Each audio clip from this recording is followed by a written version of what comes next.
ബിസ്ക്കറ്റുകളെല്ലാം മൈദയ്ക്കകത്ത് നിന്നാണ് ഉണ്ടാക്കിയിരിക്കുന്നത്. പക്ഷേ പണ്ട് നമ്മൾ മേടിച്ചുകൊണ്ടിരുന്ന ആരോ റൂട്ട് ബിസ്ക്കറ്റിനകത്ത് ആരോ റൂട്ട് ഇല്ല എന്ന് അവരതിനകത്ത് എഴുതി വെച്ചിട്ടുണ്ട്. അപ്പം ഈ ഒരു കോട്ടയത്ത് ഒരു ഉപഭോക്തൃ കോടതിയിൽ ഒരു അച്ഛൻ മകൻ നന്നാവാത്തതിന്, അസിഡിറ്റി കൊണ്ട് നന്നാവാത്തതിന് ഒരു ആയുർവേദ ഡോക്ടറെ അടുത്ത് കൊണ്ടുപോയി കാണിച്ചിട്ട് പറഞ്ഞു, എനിക്ക് എൻ്റെ കൊച്ചു നന്നാവുന്നില്ല, എന്തെങ്കിലും മരുന്ന് കൊടുക്കണം. അങ്ങനെ മരുന്നെല്ലാം കൊടുത്തിട്ട് ആ അച്ഛൻ പറഞ്ഞു, അച്ഛനോട് ആ ഡോക്ടർ പറഞ്ഞു, കുട്ടിക്ക് കുറച്ച് ആരോ റൂട്ട് ബിസ്ക്കറ്റ് മേടിച്ച് കൊടുക്കാൻ പറഞ്ഞു. നോക്കണം, ആരാണ് പറയണത്? ഒരു ഡോക്ടറാണ് പറയണത്. അയാളുടെയും ആ ഡോക്ടറുടെയും ധാരണ ആരോ റൂട്ട് എന്ന് പറഞ്ഞാൽ കൂവപ്പൊടിയെന്നാണ്. അത് പഠിച്ചിട്ടുണ്ട്. അപ്പോൾ ഈ പുള്ളിക്കാരൻ എന്ത് ചെയ്തു? ആരോ റൂട്ട് ബിസ്ക്കറ്റ് മേടിച്ചപ്പോൾ നോക്കി 12 രൂപയേ ഉള്ളൂ. അപ്പോൾ ഇത്രയും ബിസ്ക്കറ്റ് 12 രൂപയ്ക്ക് ഇത്ര ആരോ റൂട്ട് എവിടെ നിന്നാണ് കിട്ടുന്നത്? പുള്ളി ഇങ്ങനെ എൻ്റെ ഇൻഗ്രീഡിയൻസ് വായിച്ചപ്പോഴാണ് ഈ കണ്ടത്, ഇതിനകത്ത് ആരോ റൂട്ട് പറഞ്ഞിട്ടില്ല. അപ്പോൾ ഇയാൾ എന്ത് ചെയ്തു? ഇത് കോട്ടയത്ത് ഉപഭോക്തൃ കോടതിയിൽ കേസ് ഫയൽ ചെയ്തു. ബ്രിട്ടാനിയ കമ്പനിയുടെ ആരോ റൂട്ട് ബിസ്ക്കറ്റിനകത്ത് ആരോ റൂട്ട് ഇല്ല എന്നുള്ളതാണ് ഇയാൾ കൊടുത്തിരിക്കുന്ന കേസ്. അങ്ങനെ കേസ് പറഞ്ഞ് ലാസ്റ്റ് കോടതിയിൽ അവർ വന്ന് പറഞ്ഞു, അവരെ വക്കീൽ വന്ന് പറഞ്ഞു, ആരോ റൂട്ട് എന്ന് പറഞ്ഞാൽ കൂവപ്പൊടി എന്നല്ല, കൂവക്കിഴങ്ങെന്നാണ്. കൂവക്കിഴങ്ങെന്ന് പറയുന്നത് ഞങ്ങളുടെ ബ്രാൻഡ് നെയിമാണ്. അതുകൊണ്ട് ഞങ്ങൾ ആരെയും അതിനകത്ത് ഇൻഗ്രീഡിയൻസിനകത്ത് എവിടെയെങ്കിലും ഞങ്ങൾ പറഞ്ഞിട്ടുണ്ടോ ആരോ റൂട്ട് ഉണ്ടെന്ന്? ഇല്ല. അതുകൊണ്ട് ഞങ്ങളെ വെറുതെ വിടണമെന്ന് പറഞ്ഞു.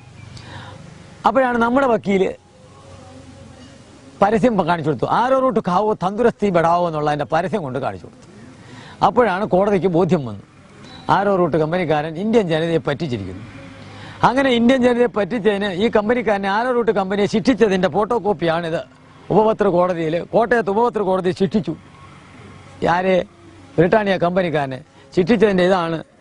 12 രൂപ തിരിച്ചു കൊടുക്കാൻ പറഞ്ഞു. 3.5 കൊല്ലം കഴിഞ്ഞപ്പോൾ ഈ കമ്പനിക്കാരനോട് പറഞ്ഞു, ആരോ റൂട്ട് കമ്പനിക്കാരനോട്, ബ്രിട്ടാനിയക്കാരനോട് പറഞ്ഞു 12 രൂപ തിരിച്ചു കൊടുക്കാൻ പറഞ്ഞു.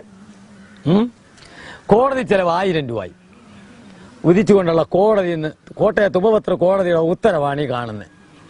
ഇനി ഒരു കാര്യം കൂടെ പറഞ്ഞു, ഇനി മേലാൽ ആരോ റൂട്ട് ഇല്ലാത്ത ബിസ്ക്കറ്റും കൊണ്ട് ഇന്ത്യൻ ജനതയെ പറ്റിക്കരുതെന്നൊരു വാണിംഗും കൊടുത്തു.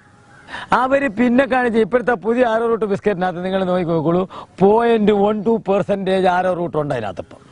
0.12% ആരോ റൂട്ട് കണ്ടുപിടിക്കണമെങ്കിൽ കോടികൾ മുടക്കണം. അത് കണ്ടുപിടിക്കാൻ പോയി കണ്ടുപിടിച്ചു. അപ്പം നമുക്ക് അന്നേരം അവർ നമ്മൾ തോറ്റാൽ അവർ പറയും, ഈ ചെലവ് 1000 രൂപ കൊടുക്കുക, 12 രൂപ കൊടുക്കുക. ഇതിൻ്റെ ഏറ്റവും വലിയ പ്രശ്നം എന്താണെന്ന് വെച്ചാൽ, ഇന്ത്യൻ ഭരണഘടനയിൽ മായം ചേർക്കുന്നവനെ, ഇങ്ങനെയുള്ള ആളുകളെ ഫുഡിൻ്റെ ഹിസാബിൽ ശിക്ഷിക്കാൻ വകുപ്പില്ല. ഒരു കച്ചവടക്കാരൻ കൊണ്ടുവന്ന സാധനം കൊണ്ട് വിച്ചേക്കാം, അവനെയാ പിടിച്ചോണ്ട് പോന്നേ. എന്നാൽ അതിനകത്ത് അവൻ്റെ അഡ്രസ്സും ജനംകുണ്ടലും എല്ലാം ഉണ്ട്, അവനെ പിടിക്കാൻ വകുപ്പില്ല. ഇത് വിൽക്കുന്നവനെ പിടിച്ചോണ്ട് പോയി ശിക്ഷിക്കുന്ന വകുപ്പാണ് നമുക്കുള്ളത്.